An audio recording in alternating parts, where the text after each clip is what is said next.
Hey guys, Koukun here.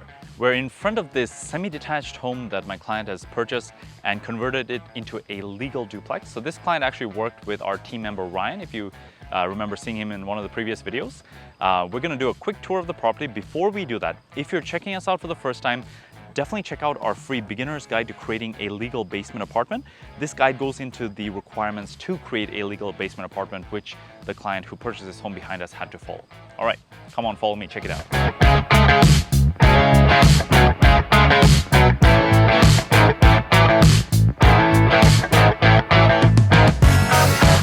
All right, so before we go into the house, one of the things this client decided to do is to split the hydrometer, the electric, for each of the units. This way he can rent out each unit for plus hydro so that he only has to pay the gas and water.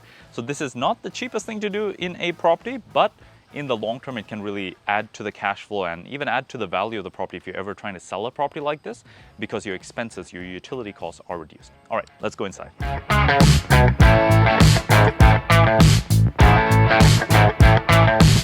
All right, so one of the things we like to add when we create a legal duplex is separate in-suite laundry. We find that the best tenants always want to have their own laundry in their own unit. So if you check it out over here, this used to be the staircase that went into the basement. We've closed it off and we've added a stackable laundry dedicated for this upper level. All right, follow me. All right, we're now in the kitchen of this upper level of this duplex. One of the unique things about this project is he decided to save the cabinets, but definitely freshen them up. So you can see that the countertops are new, the backsplash is nice, you got the stainless steel appliances, even the hardware is redone, but all the cabinets are the original. So he saved on quite a bit of cost by doing that.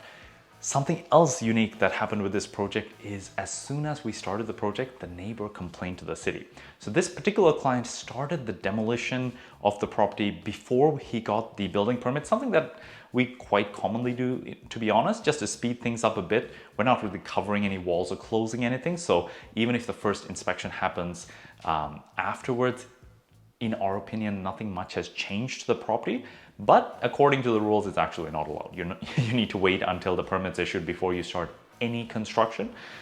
So in this particular case, the client had to get shut down, wait a couple of weeks, wait for the permit to get issued, and then he was able to restart.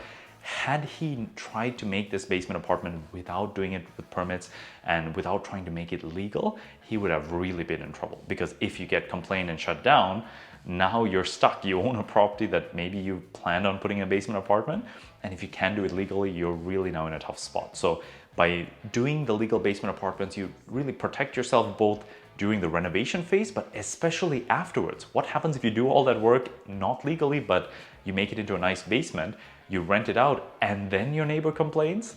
You still need to legalize it, and now you have someone living there. So you may be in a real tough spot if that were to happen. So we preferred to do it legally, do it right the first time. It's safe, it meets the city codes, we don't have to worry about neighbors complaining, and just gives us a lot of peace of mind. All right, let's check out the rest of this unit.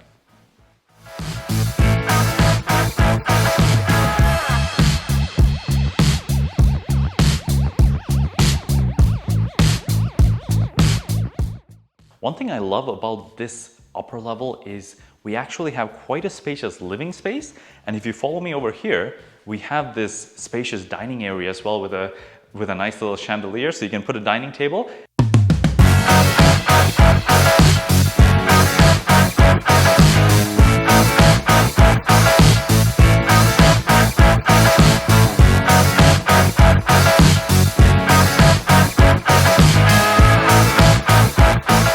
So we're now in the basement apartment that was just created.